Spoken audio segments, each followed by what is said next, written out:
I'll answer that in a question, but go ahead. Supportive of the Pentagon's investigation into Mark Kelly, and what do you make of his response that it's just intimidation?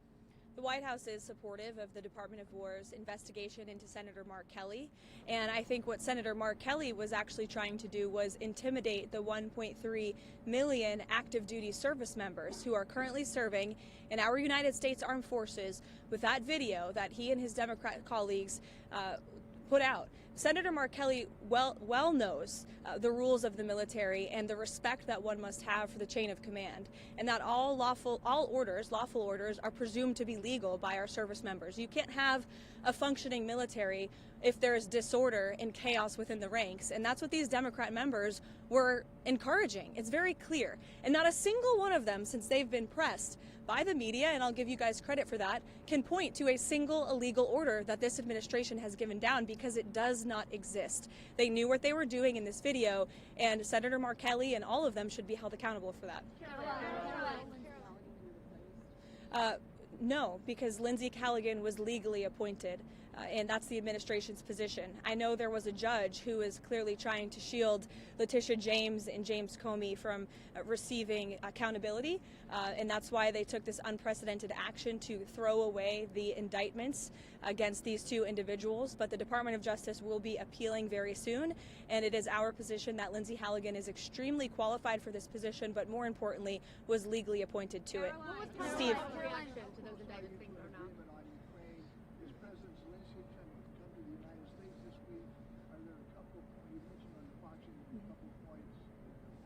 Yeah. So there are no plans at this moment in time. As you know, things can change very quickly around here, so we'll keep you all apprised, but there's no meeting scheduled right now.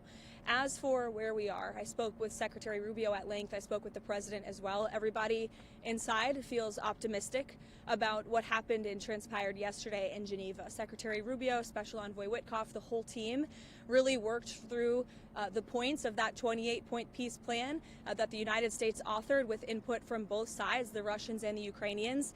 And ultimately, the vast majority of these points have been agreed upon. The Ukrainians have worked on language with us together, and you heard that from their delegation directly yesterday. So we feel as though we're in a very good place. Of course, we have to make sure that all of these points are agreed to, and then of course we're going to have to make sure the other party in this war, the Russians, agree to them as well. But I think the president deserves a great deal of credit for the amount of energy and effort he's put into trying to bring these two sides to an end of this war. He wants to see this killing stop.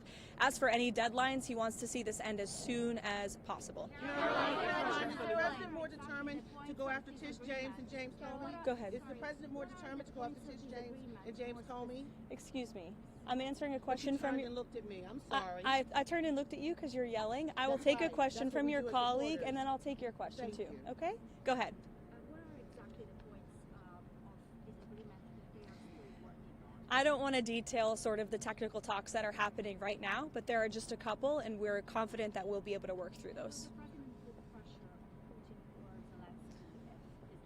The president's been putting a lot of pressure on both leaders for this entire time. We've been talking with both sides. He's been talking to both leaders directly for 10 months now. So yes, you can expect that pressure to continue. The president wants this war to end. Caroline, is the president more determined now, since the judge's ruling today, to go after James Comey and Tish James, and if so, why? I wouldn't say he's going after them. I think the president is more determined than ever to see accountability in this country, yes, and to correct the wrongs of the weaponization of our justice system that we saw under the previous administration and Joe Biden. Are we entering a new phase of Venezuela, and what does that entail? Well, as the president is so good at, I'll try to be just as good. I'm not going to broadcast any actions that may or may not be happening with respect to Venezuela. I know I've been very clear about the administration's position, as has the president and his national security team. We view the Maduro regime as being illegitimate, and the president has been very satisfied with the successful strikes against narco-terrorists and foreign terrorists that are illegally trafficking drugs towards the United States of America. He's not going to tolerate that, and you can expect to see those strikes continue. Is there any meeting over Venezuela planned for this week? What was President Trump's reaction to those indictments against Comey and James being thrown out? His reaction was We've seen this before. We've seen partisan judges take unprecedented steps to try to intervene in accountability before, but we're not going to give up. And I know that the Department of Justice intends to appeal these rulings very soon, if they haven't already. I may have missed it.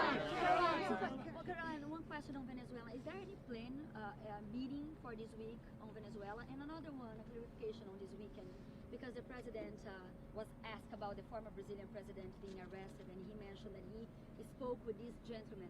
Did he speak with Bolsonaro the day before he was arrested? Not to my knowledge. I don't know if that call took place or not. It may have. I can get you a firm answer on that, Raquel. I know it's of great importance to you for your reporting. As for meetings on Venezuela, there's meetings on a range of topics inside this building all of the time, and the president is constantly apprised of what's going on in the world, what's going on in the news, and he's very well written into all of the things that his team are working on. Caroline, please. You would not go into the sticking points of the disagreement between the two parties in the Ukraine peace process, but how flexible is the president in coming to a deal, and will the Europeans be part of a final negotiation with Zelensky? I think he's been quite flexible already. We've been watching this war go on for 10 months. He's talked to both leaders countless times. Our team has engaged with both the Russians and the Ukrainians extensively. As I said, there is a sense of urgency. The president wants to see this deal come together, and he wants to see this war end. Caroline, I wanted to ask you, is it MAGA to support American workers being replaced with H-1B visa holders? Are Americans not capable of filling most of these positions? Who supports getting American workers getting replaced? I know the president mentioned that he wanted to bring in some workers that he could eventually send back in regards to... The president does not support American workers being replaced. You are mischaracterizing what the president said. The president wants to see our American manufacturing industry be revitalized better than ever before. That's part of what he's doing with his effective use of tariffs and cutting good trade deals around the world. That's why he's recruited trillions and trillions of dollars in investments into our country. Those are creating good paying American jobs right here at home. As for the H-1B visa issue, the president has a very nuanced and common sense opinion on this issue. He wants to see if foreign companies are investing trillions of dollars in the United States of America, and they're bringing foreign workers with them to create very niche things like batteries. He wants to see that at the beginning to get those manufacturing facilities and those factories up and running, but ultimately the president always wants to see American workers in those jobs, and he's told these foreign companies that are investing here, you better be hiring my people if you're going to be doing business in the United States. So there's been a lot of misunderstanding of the president's position. Michael.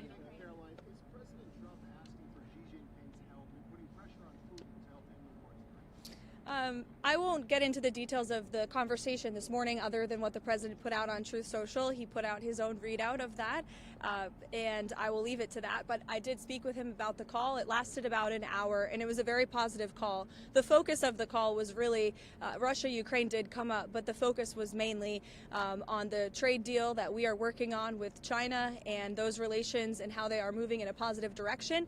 President also addressed our farmers, and we are pleased with what we've seen from the Chinese, and they feel the same way. And the president and President Xi discussed continuing to stay in correspondence following their very productive meeting in South Korea. On Ukraine,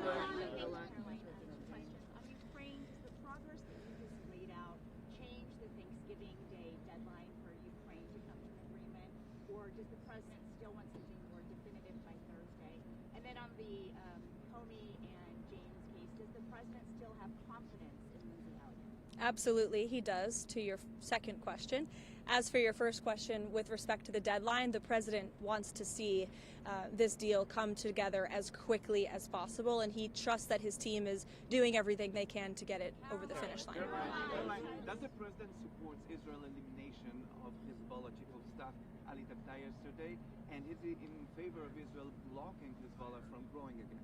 I haven't spoken to the president about that strike specifically, but of course the president supports Israel's right to defend itself and to take out any terrorist threats in the region. Jake?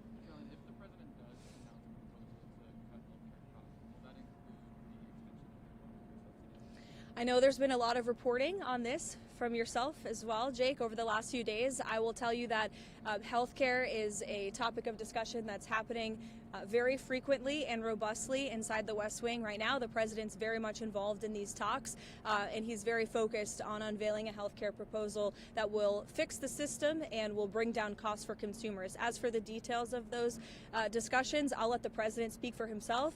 As you all know, sometimes you report things and then President Trump comes out with an announcement, and those things are not always true from what you hear from sources inside the building. So I'll let the president speak for himself. Sure, go ahead, Kara.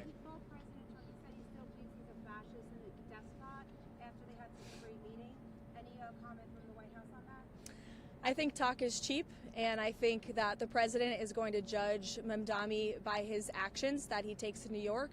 The meeting was positive, as you heard from the president last week, and I think the fact that the president is willing to meet with somebody who said those types of things about him shows that he really is interested in being a president for all Americans, regardless of where they live or who their leader is. He wants what's best for New York. He loves New York City.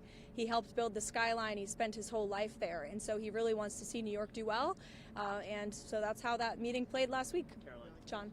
Thanks a lot, Caroline. There are a few Republican senators who are critical of the 28-point police plan, including Senator Rounds, Senator Graham, Senator McConnell. What do you say to those senators who say that this is giving too much away to Russia? And has Russia made any concessions as it relates to a possible peace deal concerning ending the war in Ukraine? I would point any critics to the words of the Ukrainians yesterday, in which they said that they feel very positive about this plan. They've been very involved. They have had direct input on the language of this plan, and that we are in direct communication and correspondence with them.